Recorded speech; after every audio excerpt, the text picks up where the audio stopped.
following is sponsored by our YouTube members in the Immaculate Heart of Mary Guild tier level. This program, along with all the rest, are made possible by our members like J. Luis and Michael J., who enable us to produce truly Catholic content, as well as supporting the clergy who are vital to our work. We sincerely thank them for their support and would like to ask you to please remember them in your prayers. Today I will speak about the subject of raising children.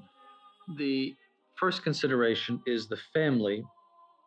The family was created by God primarily as a suitable place in which to raise children. The primary purpose of marriage is procreation and education of children.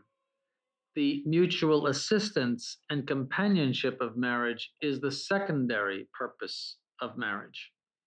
The animals do not have families, or they have a very short family life, since the role of the parents is merely to bring offspring into the world and to protect them from starvation and predators.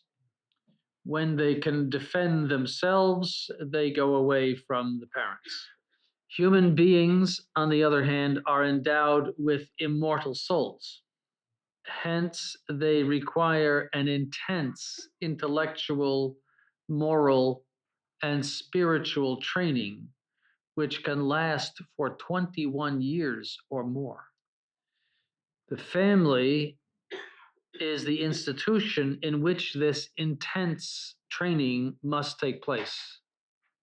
In anything, the end or goal is the most important consideration.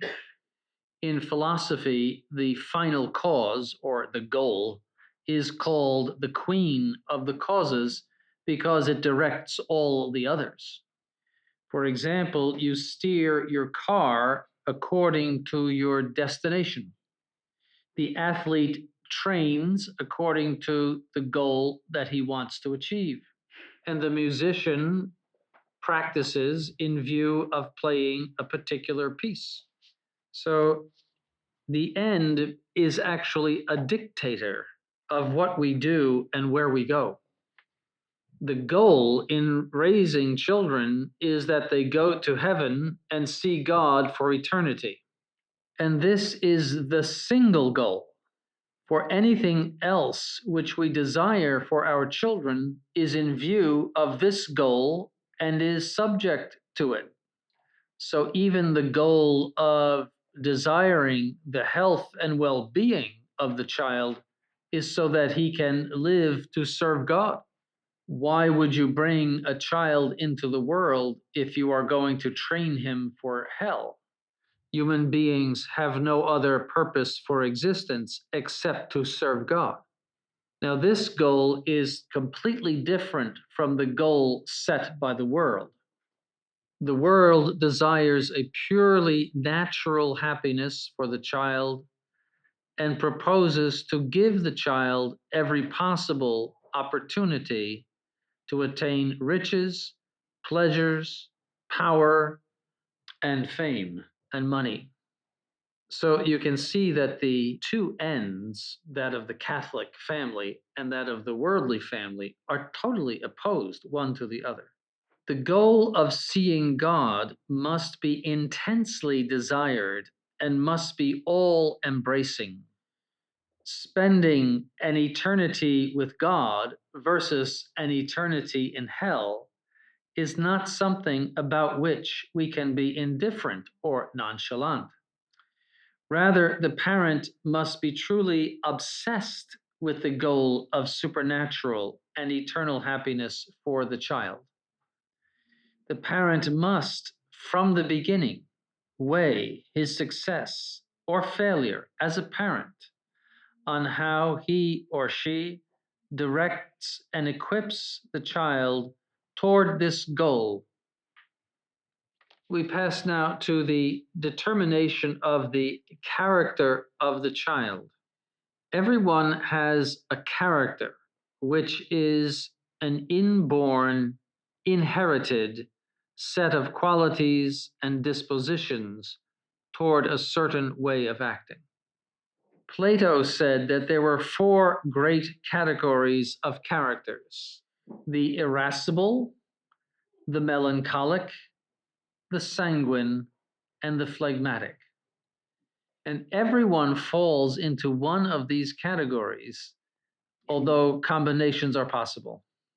And it is very important to determine the character of the child, because the character will carry with it certain tendencies to virtue and certain tendencies to fault. So first we will look at the irascible or choleric character. In this character, there is a dominance of the passion of anger. In a child, it is seen in fits of anger, tantrums, selfishness, and bossiness with other children. The choleric child must always be the leader, and he must always have his way. He loves to fight. He plays hard and rough. He is not picky and is easy to please. When he is corrected, he does not pout or sulk, but recovers quickly and quickly falls into the same fault. Now, these are his tendencies to virtue. He will be capable of accomplishing great things if he is properly channeled. For example, St. Ignatius Loyola was a choleric. St. Francis Xavier was a choleric. They are capable of enormous good or enormous evil. So the choleric will be serious about his undertakings, and he will not give in to discouragement. He will find mortification easy, and he will easily take steps, even drastic steps, to put into effect measures which will accomplish the good. And these are his tendencies to vice: selfishness, ambition in the bad sense, arrogance, disobedience, cold heartedness, vainglory, boastfulness. The choleric character is capable of great virtue and of great vice. They will not be half hearted or mediocre in anything that they do. Then there is the melancholic character. The main concern of this character is fear. So, whereas the choleric has the main characteristic of anger, the melancholic has the main characteristic of fear. He is concerned with what is bad and what is wrong. He tends to be quiet and pensive, but are easily melancholic or depressed or sad. The melancholics have a very strong sense of duty and are usually very well behaved children. They love order and perfection. They tend to be humorless and to make people around them sad and depressed. What they do very carefully and perfectly, but as a result, they are often unproductive. Now, what are their tendencies to virtue? They have an easy time controlling themselves and keeping themselves in order. They are very dutiful and loyal. They are steady and constant in everything they do. They finish everything they undertake. They are sensitive and attentive. And these are the tendencies to vice: stubbornness, vanity about what they do and how they do it. No one does it as well as they do. They are shy, which is a cover for their pride. They have an inability to get along with others. They have a tendency to rash judgments and revenge. Then there is the sanguine character. The sanguine character is dominated by pleasure. He wants to always have a good time. He is cheerful, he laughs a lot, tells jokes. He is emotional, he is sensitive, he loves to eat, he loves to dance, he loves to do anything pleasurable.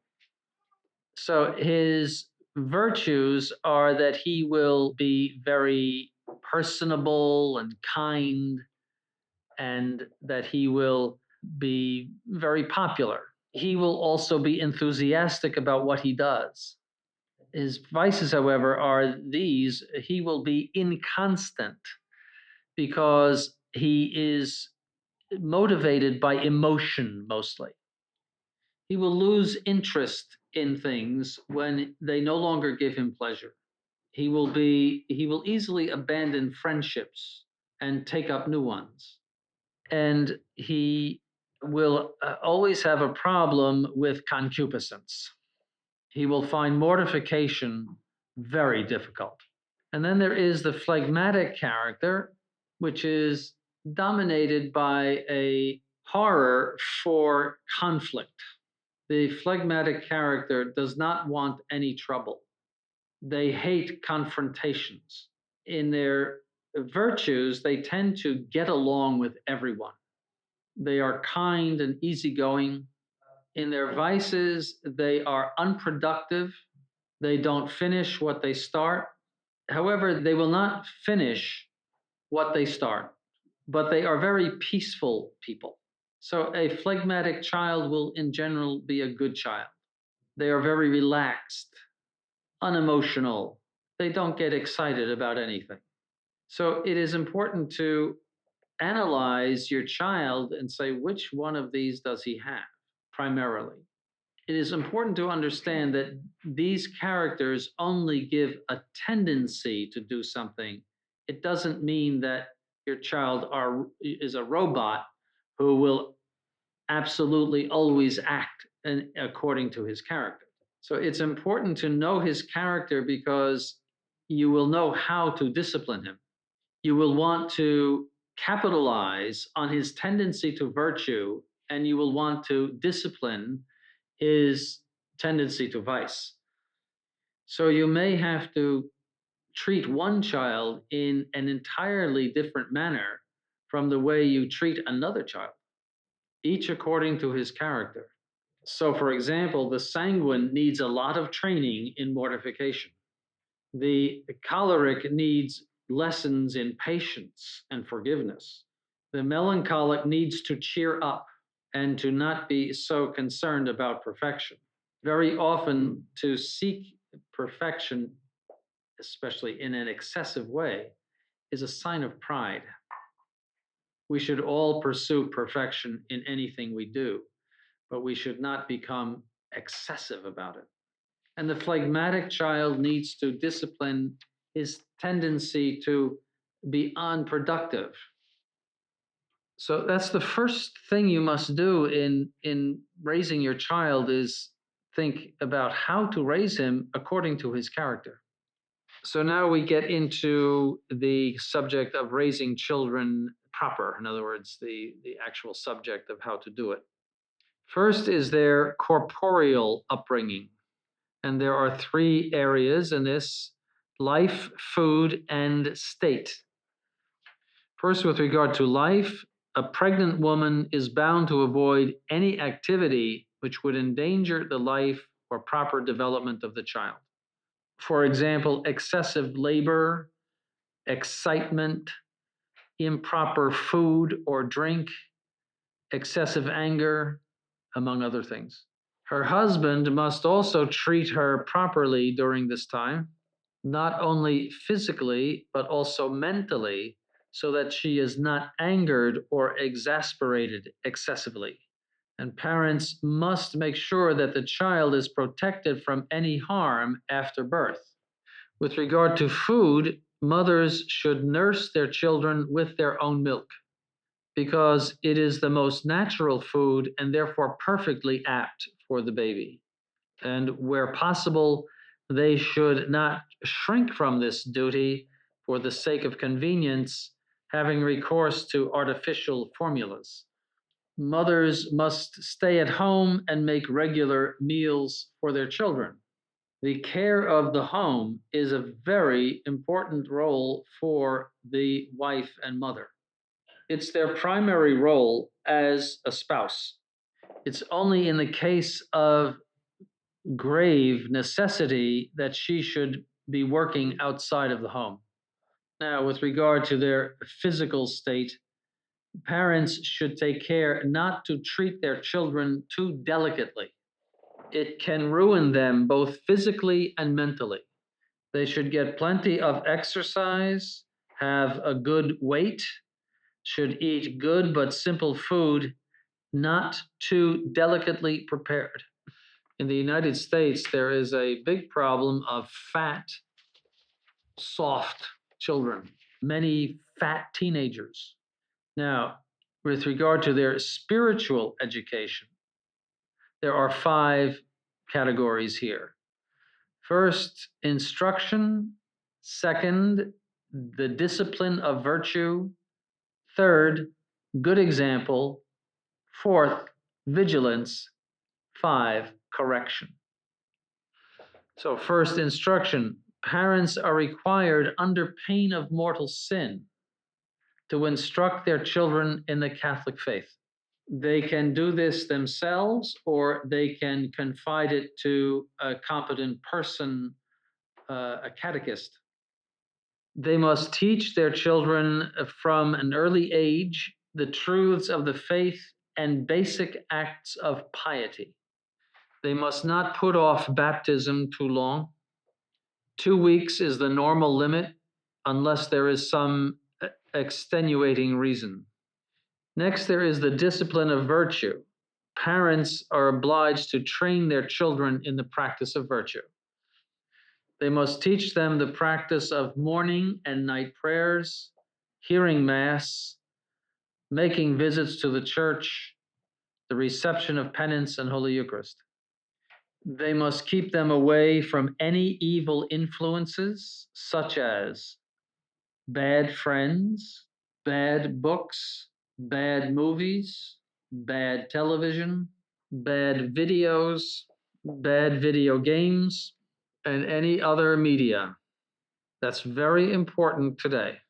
Many parents who are good Catholics are liberal with regard to exposing their children to these things.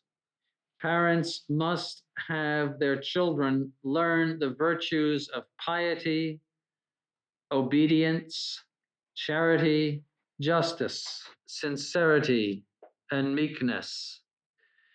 Next, good example. Actions move people more efficaciously than words. Parents are bound to give good example of Catholic life. They must especially abstain from blasphemy, cursing, impurity, and anything else which could scandalize. The royalty of Christ demands that the law of Christ be observed in the home.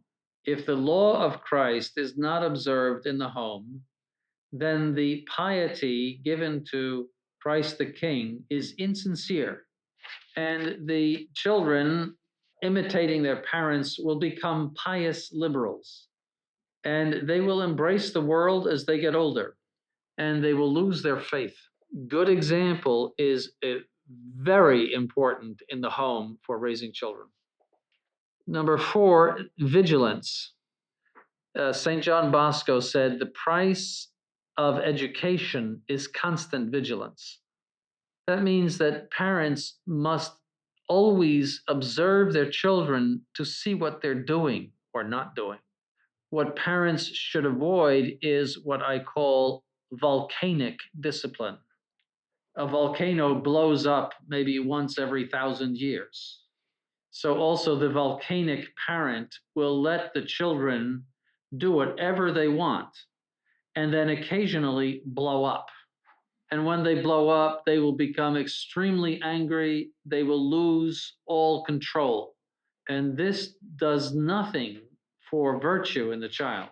The only thing it will do is to make them sneaky, because the normal routine is that they can do whatever they please. So vigilance means that you are always watching and supervising in order to correct them. Then there is correction. Correction must be made with kindness and discretion on the one hand, but with firmness on the other. So correction should never be made in excessive anger. If the parent is in a state of excessive anger, the child will not take this correction seriously, because no one takes seriously what a person is saying in a fit of anger.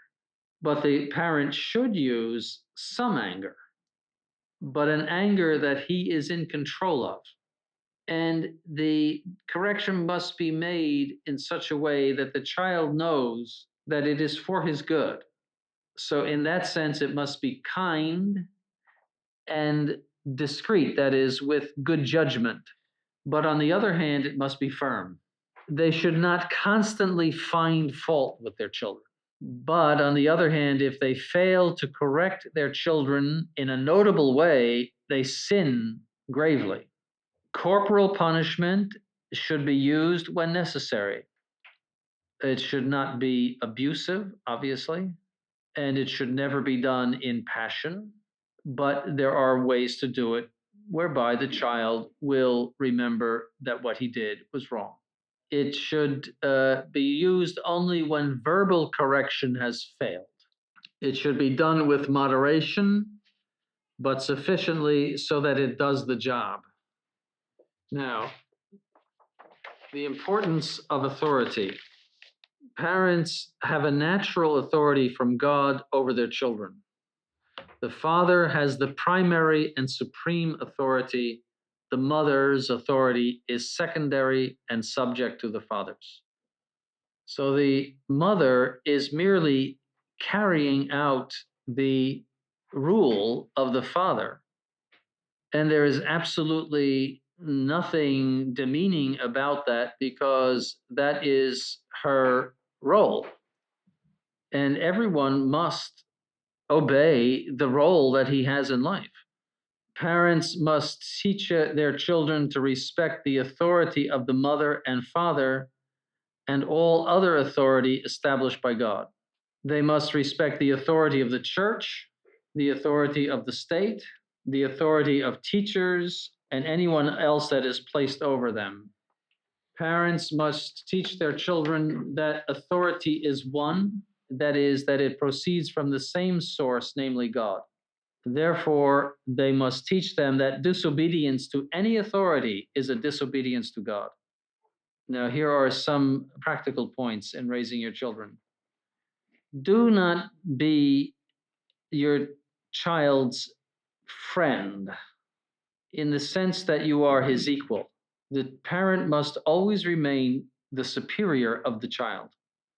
And while you should be kind and nice to your children, you should not be on their same level.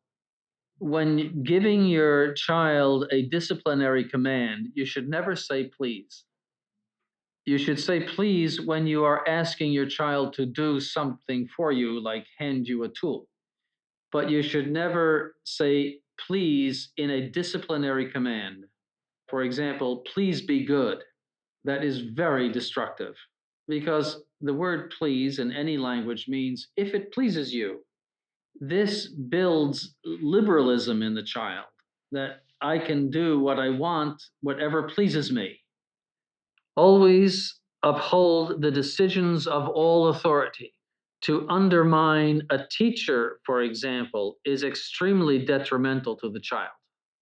Or to contradict the rule of the father, if the mother contradicts the rule of the father, that is extremely detrimental to the child. Sometimes the mother might think that the father is too strict or too hard, but unless there is some great excess, she must obey his rule, because much greater harm is done by undermining the authority of the father. And children should understand that only those commands which contradict God's law may be disobeyed. Next, never criticize your spouse to your children or criticize any other person in authority. This is very important. Many times, parents will criticize one spouse to their children, and talk about the faults of the father or the mother to their children. That's a very, very bad thing to do. And although adults may criticize authority, children are in a formative stage regarding authority. So, as much as possible, the faults of anyone in authority should be hidden from children. Next, constancy and vigilance in discipline. The constancy is so important that it is impossible to exaggerate it. Constancy means that a law in the home must be clear and promulgated, and that there must always be due punishments when the law is violated. So if there is inconstancy in the application of the law becomes absurd. The home should be a place of reward of virtue and punishment for crime. And the rewards must always be the same and in accordance with justice, and the punishments must always be the same and in accordance with justice. If you are constant in your discipline, your children will be well behaved. And punishments should be carried out with exaction and right to the end, meaning that you should not relent on punishments.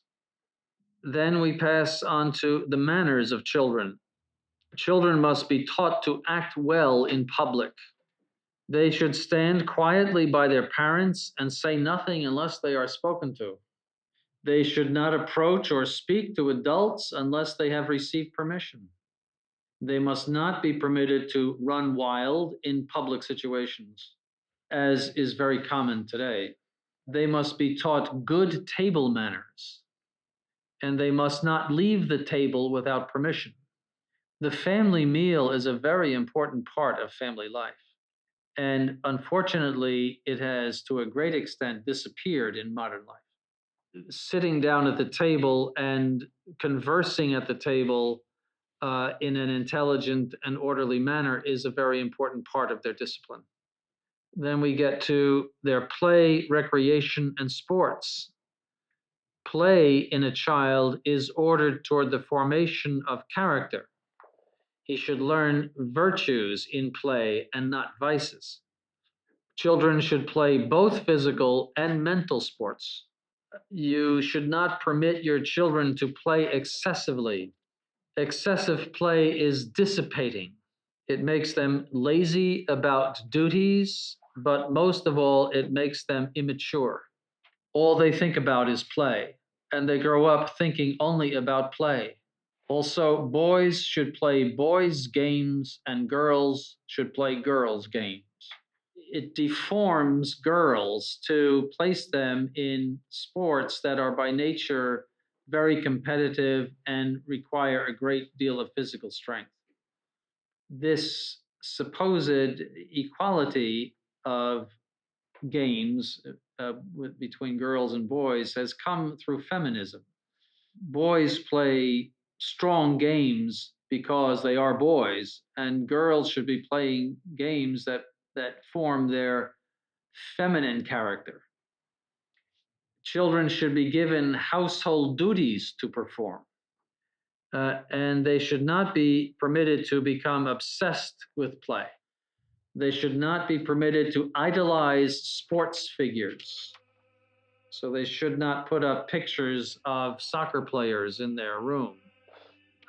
Children should also be taught culture, to be interested in art, music, good literature, history, political science.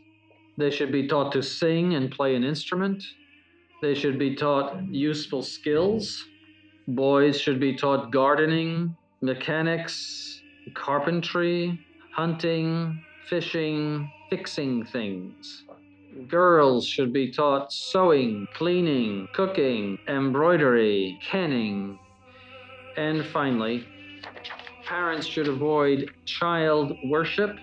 The symptoms of child worship are these: bragging about your children, showing pictures of them when not asked. Would you like to see a picture of my grandchildren? I always say no. Taking the child's side against authority, showering the child with material things, and obeying the child, doing whatever the child wants you to do. That is child worship. It is very destructive of the child, and it is rooted in the pride of the parent. So that's the end of the conference. Thank you for listening.